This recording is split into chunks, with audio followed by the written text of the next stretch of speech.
Hoy en día, todos los países del planeta están conectados financieramente.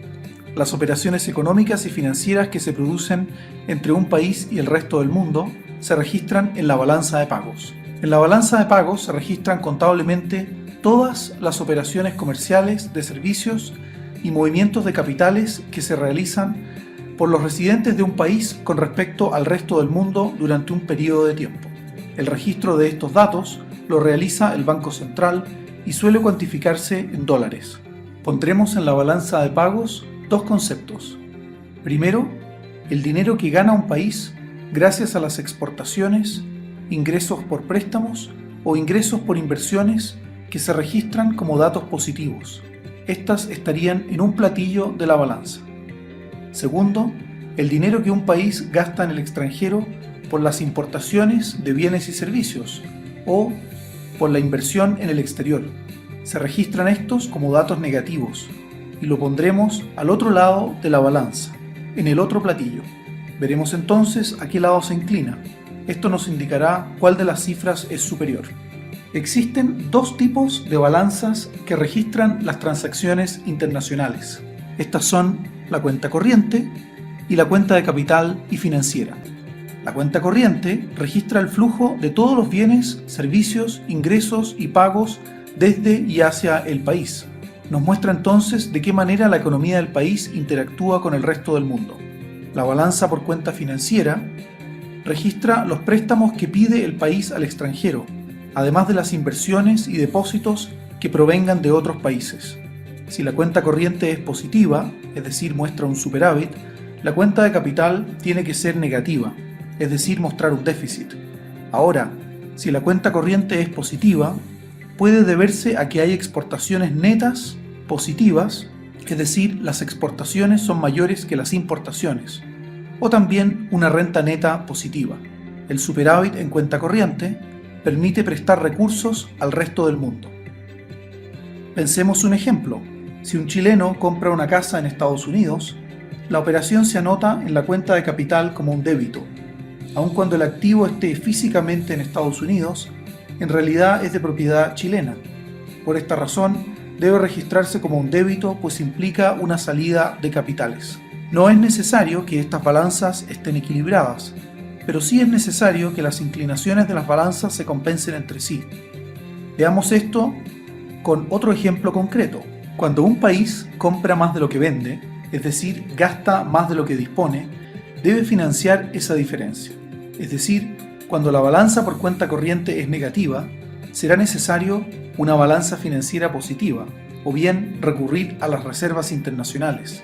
Estas son las divisas acumuladas de una economía. Por el contrario, si un país exporta más de lo que importa, significa que ese país acumula más de lo que gasta y puede prestar a otros el superávit generado o acumular reservas internacionales. Veamos ahora cómo se calcula la cuenta corriente. La fórmula para ello es: la cuenta corriente es igual a las exportaciones menos las importaciones más la renta neta. La primera parte de la fórmula es lo que conocemos como exportaciones netas o balanza comercial, y la segunda es la renta neta, sobre la cual ya hablamos cuando definimos el Producto Nacional Bruto o PNB. Dicho de otra forma, la cuenta corriente es igual al Producto Nacional Bruto, PNB, menos el consumo, la inversión y el gasto fiscal. ¿Cómo llegamos a esto?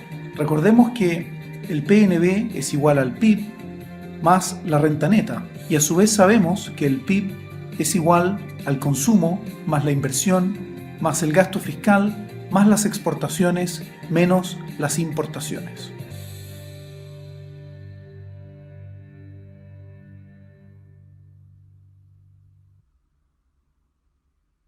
60 segundos para contarte qué es la devaluación. ¿Ves esto? Son 100 pesos. Si retrocedemos en el tiempo a 1998, estos 100 pesos equivalían a 100 dólares. Si avanzamos un poquito hasta el 2008, esos 100 pesos equivalían a 29,15 dólares. Y si nos vamos al día de hoy, estos 100 pesos equivalen a $1,5. Eso es la devaluación, que explicado formalmente es la pérdida del valor nominal de una moneda corriente frente a otras monedas extranjeras. Esto puede pasar por muchos motivos. Ejemplo, la falta de demanda de la moneda local, no quiero pesos. O la mayor demanda de una moneda extranjera, quiero comprar dólares. Cuando esto pasa, hay consecuencias negativas que afectan a la gente, como la inflación y la pérdida del salario real, o sea, lo que cobras. Pero puede favorecer algunos rubros. Ejemplo, el turismo internacional, ya que para un extranjero su dinero vale mucho más. Se nos acaba el tiempo. Así como las familias pueden decidir entre invertir y ahorrar, un país también.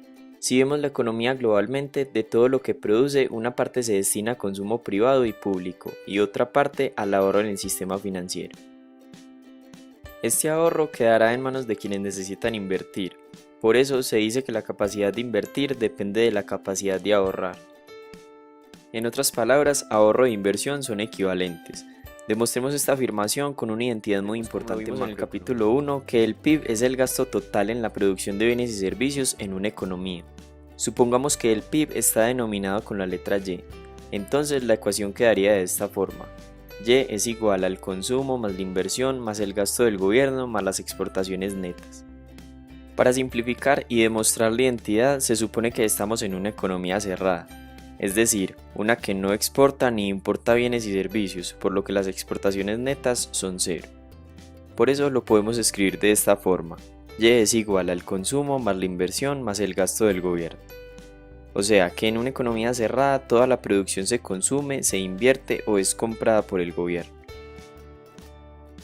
Si despejamos la inversión Y, tenemos que la inversión es igual a Y menos C menos G.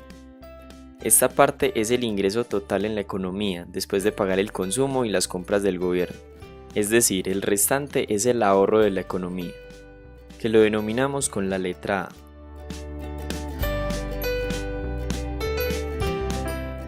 Si sustituimos Y menos C menos G por A, podemos escribir que la inversión es igual al ahorro. De esta manera demostramos la relación entre ahorro e inversión. En la economía, el ahorro debe ser igual a la inversión, y el encargado de coordinar estas dos variables es el sistema financiero, que recibe los ahorros y los presta a otros que desean invertirlos. El sistema financiero. El abuelo de Juan hizo un ahorro por varios años en una corporación financiera, pero un día le llegó la noticia de que había perdido todo su dinero. El gobierno intervino a la corporación por malos manejos y ahora Juan no quiere hacer ahorros por temor a repetir la historia de su abuelo. Marta le sugiere a Juan que no se preocupe, ya que para evitar estas situaciones existen entidades encargadas de velar por los recursos de las personas, empresas y el gobierno, que también crean los marcos normativos de los demás agentes del sistema para que se encuentren seguros en manos de las diferentes instituciones. Estas autoridades entonces regulan y supervisan los actores del sistema. Le comenta que es importante conocer el sistema financiero, dado que son un conjunto de instituciones que se organizan para satisfacer las necesidades de recursos de los distintos actores de una economía. Para que exista tal sistema, se requiere de demandantes de dinero, en cuya posición están las personas, el gobierno y las empresas. Este sistema está integrado por diferentes autoridades de intervención: el Congreso, el Banco de la República, el Ministerio de Hacienda y la Superintendencia Financiera. Dentro del sistema financiero también existen los mercados, que son los espacios en donde se encuentran compradores y vendedores de bienes, servicios y factores productivos para intercambiarlos libremente. Ahora, ¿cómo está compuesto el sistema financiero? El sistema financiero está compuesto por diferentes mercados: mercado monetario, mercado de capitales, mercado de divisas y otros mercados financieros. Los principales instrumentos financieros son títulos de deuda pública de corto plazo, certificados de depósito y préstamos interbancarios. En el mercado de capitales, el dinero está a disposición del inversionista generando rentabilidades, y es una forma de financiación a largo plazo para el gobierno y las empresas. Este mercado se divide en mercado intermediado y mercado no intermediado. El mercado intermediado, también llamado bancario, se encarga de mediar entre los que gastan todo su ingreso, también llamados agentes superavitarios, y los que gastan más de lo que tienen, agentes deficitarios. Por su lado, el mercado no intermediado o no bancario hace parte del mercado de valores, a través del cual una economía asigna y distribuye recursos, riesgos e información, de manera que el ahorro se transfiera hacia la inversión. En el mercado de valores, los recursos de ahorradores se transfieren a actividades de inversión y financiación mediante instrumentos financieros como títulos de agentes. El mercado de valores se divide en mercado bursátil y mercado extrabursátil, también conocido como mercado mostrador. Al volver a la composición del sistema financiero, se tiene que también existe el mercado de divisas, en donde se da el intercambio de monedas extranjeras. Al ser un mercado, el precio de las divisas está determinado por la oferta y la demanda que existen en los bancos centrales. Para finalizar, cuando se habla de otros mercados financieros, se hace referencia a otros productos que ofrecen entidades bancarias o no bancarias. Por ejemplo, leasing, factoring, fondos de capital privado y otros servicios de depósito. En este orden de ideas, el sistema financiero permite que el dinero circule en la economía, que pase por muchas personas y que se realicen diferentes tipos de transacciones.